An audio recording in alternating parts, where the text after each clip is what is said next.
All right, I want to show my favorite shoulder exercise, my favorite shoulder mobility drill.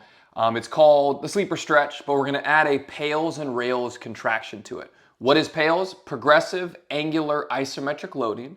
What is rails? Regressive angular isometric loading. So what we're going to do is we're going to take the side that's getting lengthened, we're going to strengthen it, and then we're going to take the opposite side, the side of the joint that's getting smaller, and we're going to strengthen it in the end ranges, okay? So the way we set this up is we come into Dandasana, we come into staff pose. If you're not familiar with yoga, just think legs straight out from the hips. We take our arm out to the side, bend the elbow to 90 degrees and make a fist.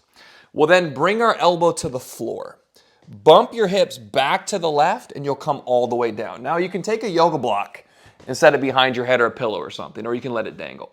But what you want is to start. You want to start with your elbow not straight out from the shoulder.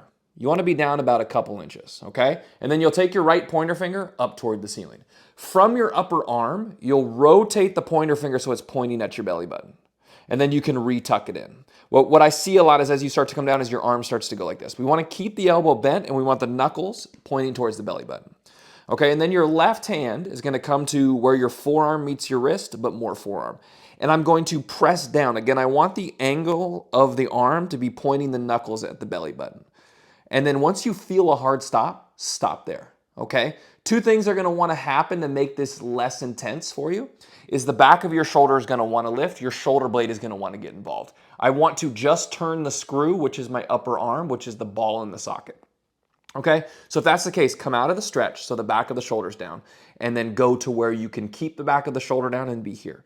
Another thing that's gonna wanna happen is the arm's gonna wanna straighten. Keep the elbow bent. Now, the last thing that wants to happen to make this easier is that your butt wants to fall back to the floor. Actually roll more onto your side to make this more difficult, okay? But when you feel the hard stop, it's critical. Just be here and breathe. Try not to go any further. Just kind of stay with it, okay? Because it can be intense for a lot of us. If you're like, I could use more, then you can back the elbow back straight out from the shoulder or closer to this angle. If you need less, take your elbow down more towards the belly button. But ideally, you'd hold this for about 2 minutes. And then let's say after 2 minutes has gone up, because I don't want to bore you here with just watching me stretch for 2 minutes. You're going to take this right arm and press it about 20% of your strength into your left hand. Okay? Just 20% of your strength. And then with your left hand, don't let the arm move. And then you'll bump that to about 40%. And then 60%, you're pressing your right arm back into your left hand. Your left hand's not letting it move. From here, you're going to squeeze your inner thighs like you got a ball or a block between it. Draw your belly in and flex your biceps like you're looking in the mirror. And then as close to 100% as you can, press your right arm back into your left hand for 10 seconds. It's a 10 seconds max hold, okay? You're just going to press back as hard as you can, trying to shake your body. It's totally normal. For another 4, for 3, for 2, and then 1, you'll hold your left hand where it's at, but 1, you're going to try to go the opposite angle, right? Pull the right forearm towards the floor. I'm trying to create space. I'm trying to arm wrestle the ghost. I'm trying to pin it to the floor. Hold that for 10 seconds as hard as you can. And then after 10 seconds, you'll bring your left hand back down to your right and press down till you feel a hard stop. Maybe you just found new range of motion, maybe not. And then once you feel that hard stop, you'll breathe for a moment. And then you'll do it all again. Okay, what is the progressive angle? It's the back of my shoulder is getting longer. So I'm going to press the right arm back in for the 10 seconds. That's the PAILs contraction, which means these muscles on the back of the shoulder, they're strengthening in this end range.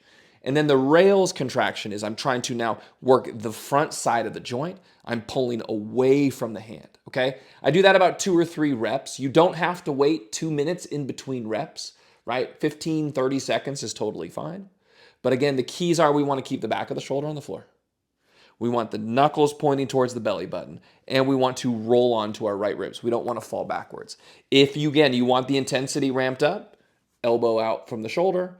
If you want a little bit less, elbow down more towards the belly button. Okay? Give it a go. This is a game changer for a lot of you because it works the primary angle of the grain of the tissues down there in the capsule and the deep tissues.